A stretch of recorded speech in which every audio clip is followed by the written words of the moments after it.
Test 6. You will hear a number of different recordings, and you will have to answer questions on what you hear. There will be time for you to read the instructions and questions, and you will have a chance to check your work. All the recordings will be played once only. The test is in 4 sections. At the end of the test, you will be given 10 minutes to transfer your answers to an answer sheet. Now turn to Section 1.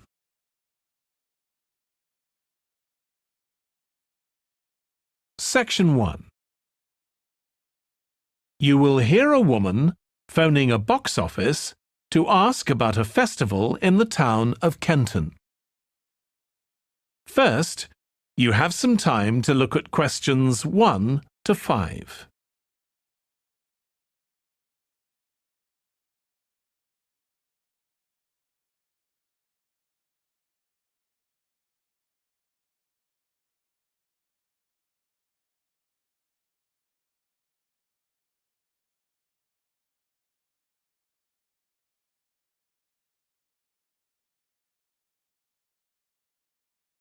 You will see that there is an example that has been done for you. On this occasion only, the conversation relating to this will be played first. Good morning, Kenton Festival box office. How can I help you? Oh, good morning. I'm coming to Kenton for a few days holiday next month, and a friend told me there's a festival.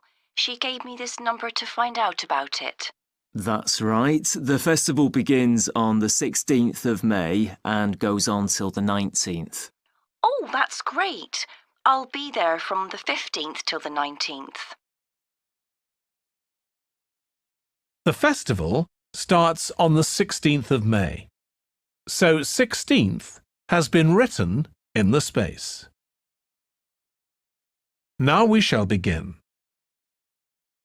You should answer the questions as you listen because you will not hear the recording a second time. Listen carefully and answer questions 1 to 5. Good morning, Kenton Festival box office. How can I help you? Oh, good morning. I'm coming to Kenton for a few days holiday next month, and a friend told me there's a festival. She gave me this number to find out about it. That's right. The festival begins on the 16th of May and goes on till the 19th. Oh, that's great. I'll be there from the 15th till the 19th. So, could you tell me the programme, please? Well, on the first day, there's the opening ceremony in the town centre. People start gathering around 2 o'clock to get a good place to see from. And the events will start at 2:45 and finish about 5:30. OK, thanks. I'll make sure I get there early to get a good spot. The festival will be officially opened by the mayor. He'll just speak for a few minutes, welcoming everyone to the festival. All the town councillors will be there, and, of course, lots of other people. Right. Then there'll be a performance by a band. Most years we have a children's choir, but this year the local army cadets offered to perform, and they're very good. Uh-huh. After that, a community group from the town will perform a play they've written themselves, just a short one. It's about Helen Tungate. I don't know if you've heard of her. I certainly have. She was a scientist years ago. That's right. She was born in Kenton exactly 100 years ago, so we're celebrating her centenary. I'm a biologist, so I've always been interested in her. I didn't realise she came from Kenton. Yes. Well, all that will take place in the afternoon, and later, as the sun sets, there'll be a firework display. You should go to the park to watch, as you'll get the best view from there. And the display takes place on the opposite side of the river. It's always one of the most popular events in the festival. Sounds great. Before you hear the rest of the conversation, you have some time to look at questions 6 to 10.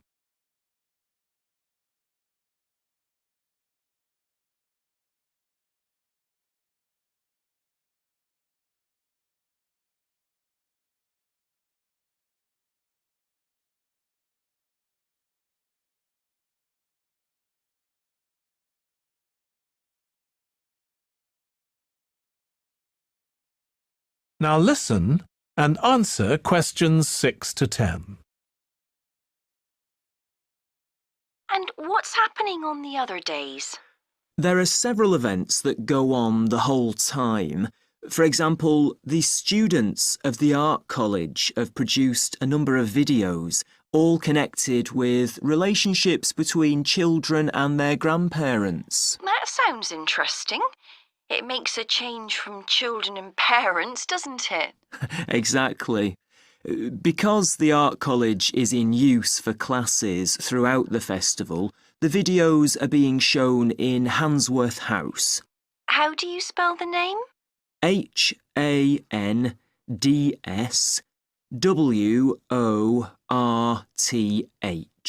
Handsworth House. It's close to the town hall. Right. Now, let me see, what else can I tell you about? Are there any displays of ballet dancing?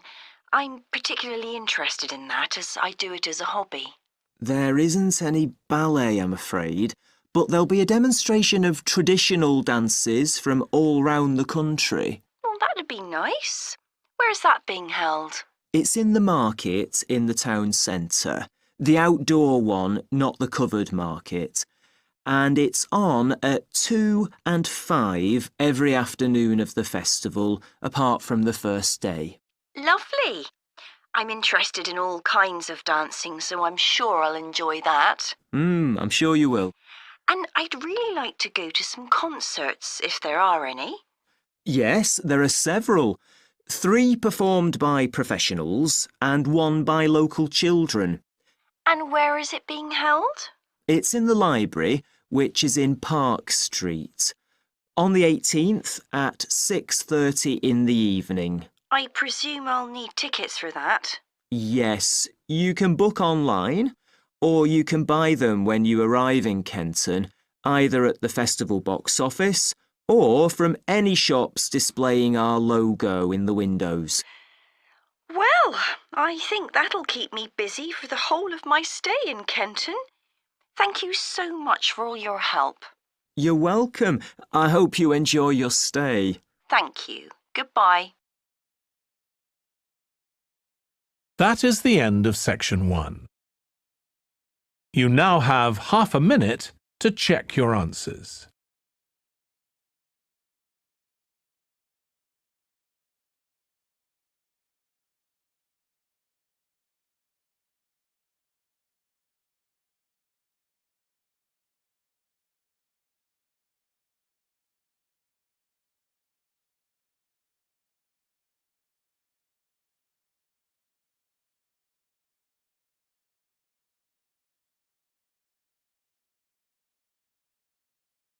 Now turn to section 2.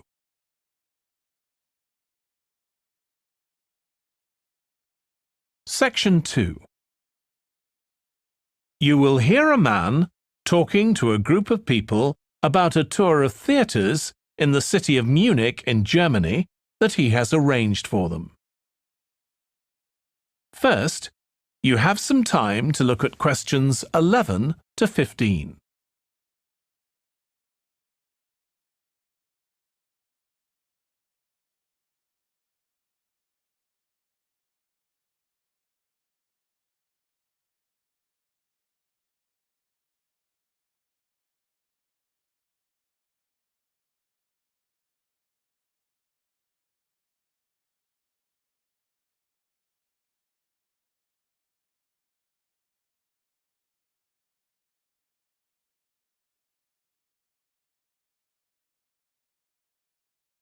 Now listen carefully and answer questions 11 to 15. Right. I've now almost succeeded in finalising plans for our tour, so I'll bring you up to date with what I know. As you know, we're flying first to Munich on Monday the 4th. The flight is at 11:30, so it's too early to have lunch at the airport. I suggest we meet there for coffee at 10, which should give us plenty of time for breakfast before we leave home. When we arrive in Munich, we'll be met at the airport by Klaus Bauer. Klaus works for a tour operator, and he'll look after us for the time we'll be in Germany. He's already liaised with the managers of the theatres we're going to visit, and he's also arranged for an officer of the National Theatre in Munich to show us round the theatre one afternoon during our stay. Now, last time we discussed this trip, I didn't have the precise cost for hotel rooms, but now I have. The normal rate at the hotel where we're staying is €150 a night for a double room. I'd hoped to get that down to €120, but in fact I've been able to negotiate a rate of €110. That'll be reflected in the final payment, which you'll need to make by the end of this week. On Tuesday, the day after our arrival, I had hoped we could sit in on a rehearsal at one of the theatres, but unfortunately that's proved very difficult to arrange. So instead, we'll have a coach trip to one of the amazing castles in the mountains south of Munich. On Tuesday evening, we'll all have dinner together in a restaurant near our hotel. From talking to you all about your preferences, it was clear that a typical local restaurant would be too meat-oriented for some of you. Some of you suggested an Italian restaurant, but I must confess that I decided to book a Lebanese one, as we have plenty of opportunities to go to an Italian restaurant at home.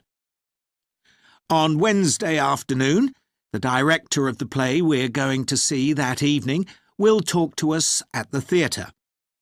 She'll describe the whole process of producing a play, including how she chose the actors, and, as the play we're going to see is a modern one, how she worked with the playwright. Before you hear the rest of the talk, you have some time to look at questions 16 to 20.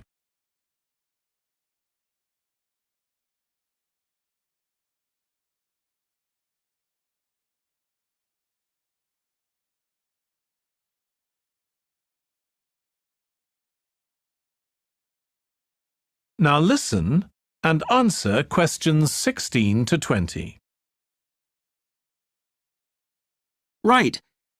Now I'd just like to make a few points about the plays we're going to see, partly because it might influence your choice of clothes to take with you. The play we're seeing on Wednesday evening is a modern one, and we're going to the premiere, so it'll be quite a dressy occasion, though of course you don't have to dress formally. I gather it's rather a multimedia production, with amazing lighting effects and a soundtrack of electronic music, though unfortunately the playwright is ill and is unlikely to be able to attend. On Thursday, we're seeing a play that was first performed last year, when it was commissioned to mark 100 years since the birth in the town of a well-known scientist. We're going to see a revival of that production, which aroused a lot of interest. Friday's play will really make you think hard about what clothes to pack, as it'll be in the garden of a palace. It's a beautiful setting, but I'd better warn you, there won't be much protection from the wind. On Saturday, we're going by coach to a theatre in another town, not far from Munich. This will be the opening of a drama festival, and the mayor and all the other dignitaries of the town will be attending. After the performance, the mayor is hosting a reception for all the audience, and there'll be a band playing traditional music of the region. And after having a day off on Sunday, our final play is on Monday, and it's in the stunning setting of the Old Town Hall, which dates back to the 14th century. The performance marks the 50 years that the lead actor has been on stage, and the play is the one where he made his first professional appearance all those years ago. And the day after that, we'll be flying back home. Now, have you got any questions before I move? That is the end of section 2. You now have half a minute to check your answers.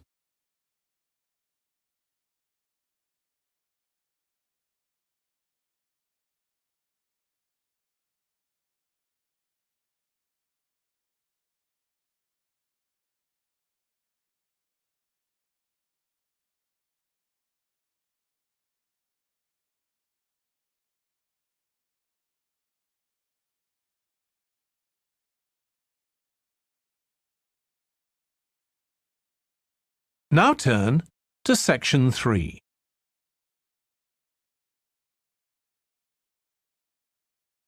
Section 3. You will hear James, who is in the Scandinavian Studies department at his university, talking to his tutor, Beth. First, you have some time to look at questions 21 to 25.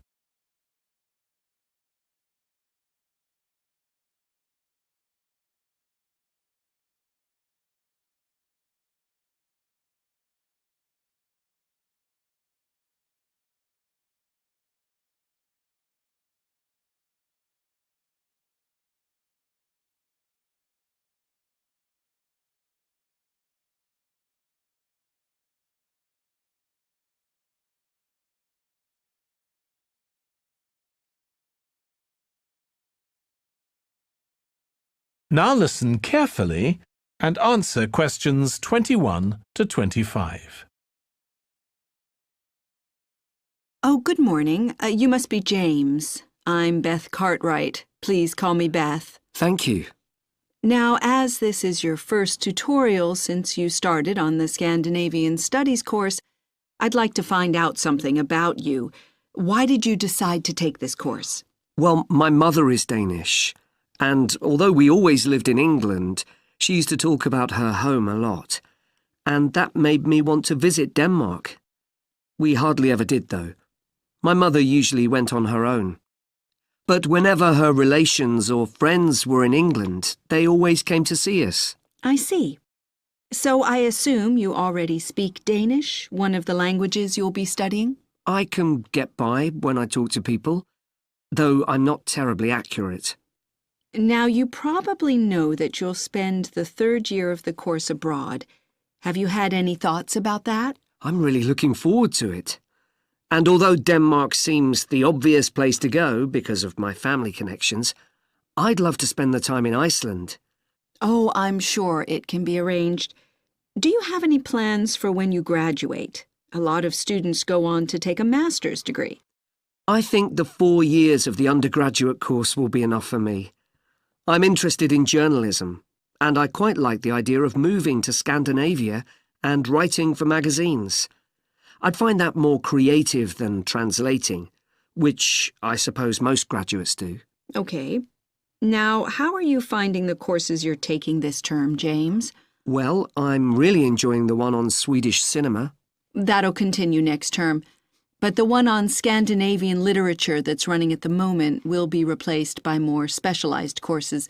Oh, and by the way, if you're interested in watching Danish television programs, there's going to be a course on that the term after next. That sounds good. Have you started thinking about the literature paper that you have to write in the next few weeks? Yes, my first choice would be to do something on the Icelandic sagas. The trouble with that is that a lot of people choose that topic, and it can be difficult to get hold of the books you'll need. Why not leave that for another time? Right. You might find modern novels or 19th century playwrights interesting. I've read or seen several plays in translation, so that would be a good idea. Fine. I'll put you down for that topic. Right, so what would you advise me to aim at in the paper? First, I suggest you avoid taking one writer and going into a great deal of detail. That approach certainly has its place, but I think you first need to get an understanding of the literature in the context of the society in which it was produced, who it was written for, how it was published, and so on.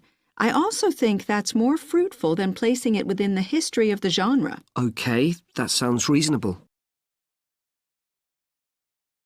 Before you hear the rest of the discussion, you have some time to look at questions 26 to 30.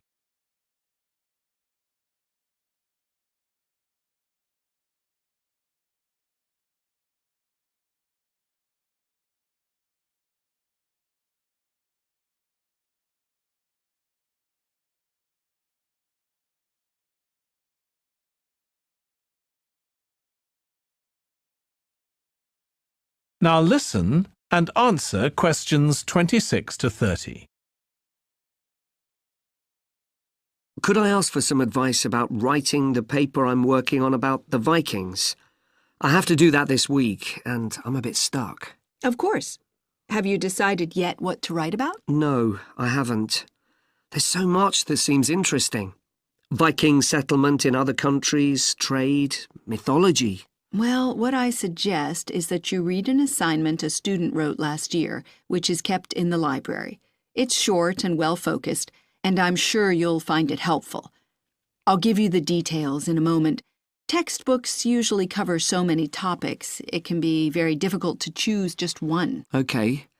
I've got a DVD of the film about the Vikings that came out earlier this year. Should I watch that again?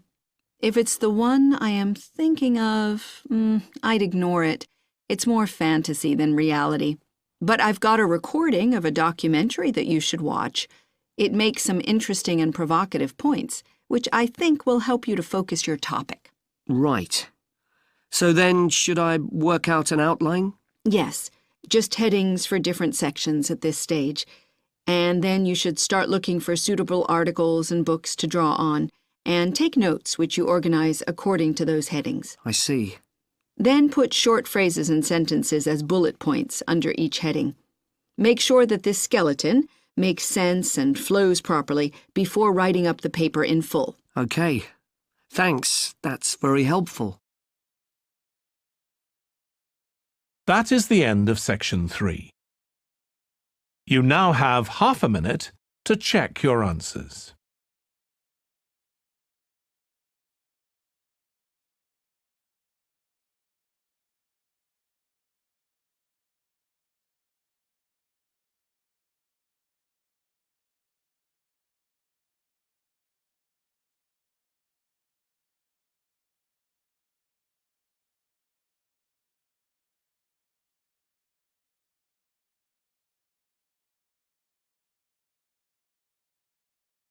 Now turn to section 4.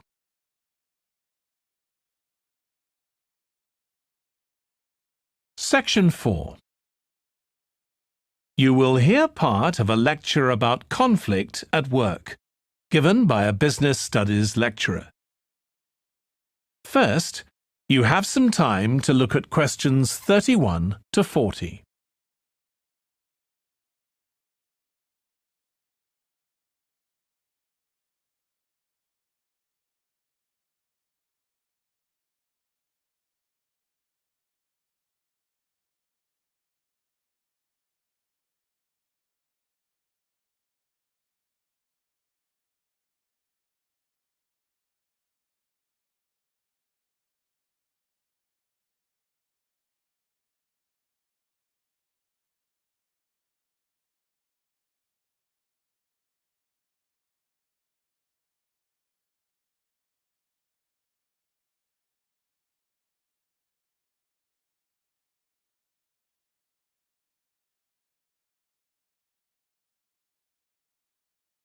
Now listen carefully and answer questions 31 to 40. Over the years, attitudes towards workers have changed considerably. After all, there was a time when workers had no rights at all and laboured in appalling conditions. Conditions have improved a lot, but conflict in the workplace is still common, and human resources managers nowadays need to be able to deal with it when necessary. What is conflict in the workplace? Definitions vary, but I'm taking it to refer to a whole range of behaviours that the victim finds unacceptable, from minor, harmless arguments to, at the opposite extreme, physical violence. Much of this is covered by the term bullying, by which I mean one or more people behaving abusively or aggressively against another who is in a weaker position. Although all behaviour like this is a form of conflict, not all conflict can be described in these terms. As with all human behaviour, there are numerous reasons for it, but often it's caused by someone who feels the need to show their superiority over someone else, in order to feel that they aren't at the lowest level in a hierarchy or a group of people. In some cases, one person simply dislikes the other, on the basis that the personality of one is in some way incompatible with that of the other person. A general habit of optimism in one person could make them intolerant of a colleague who's constantly pessimistic. Not that that justifies treating them badly, of course. Some conflicts arise when people are more interested in promoting themselves and their team than in the company as a whole. These conflicts are called structural and could come about, for example, when a sales team believe they are the only people in the business who do any useful work and look down on behind-the-scenes administrators. Conflict obviously affects the individuals concerned. The situation is likely to be very stressful for victims, resulting in their absence from work, possibly for months. For the company, if no effort is made to deal with conflict, it can spiral out of control and even lead to the breakdown of the business.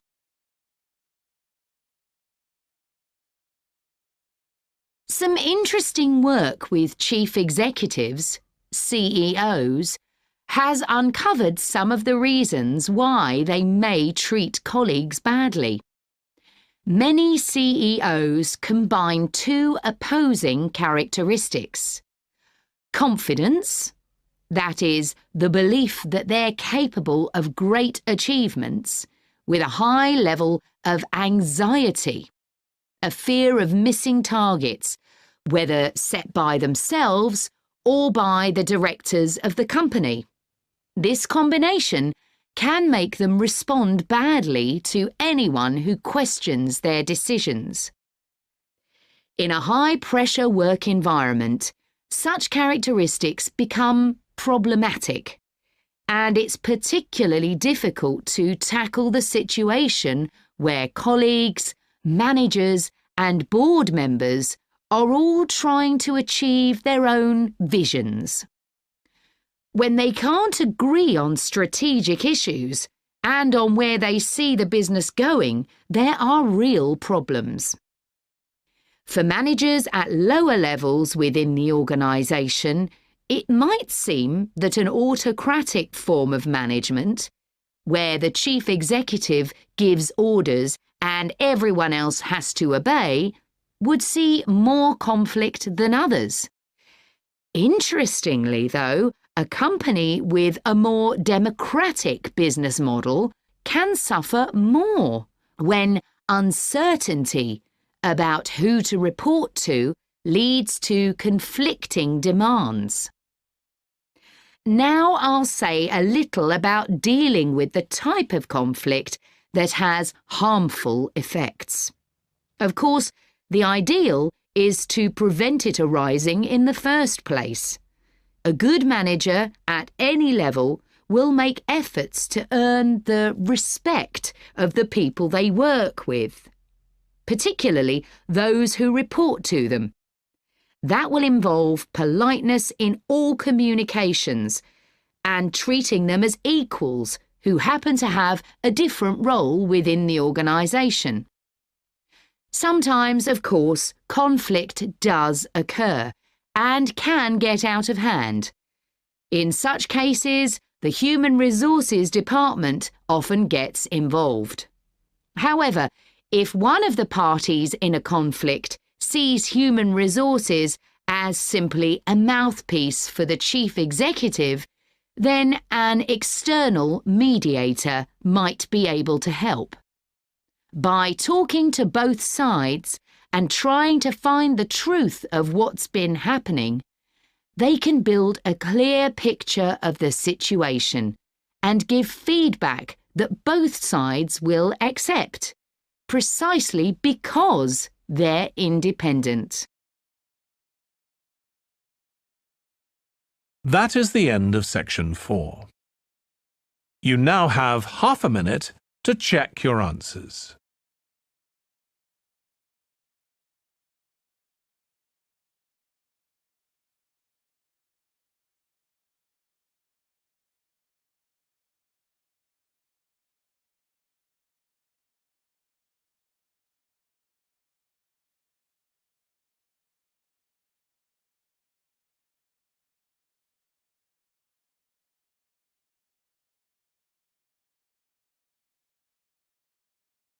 That is the end of the listening test. In the IELTS test, you would now have 10 minutes to transfer your answers to the answer sheet.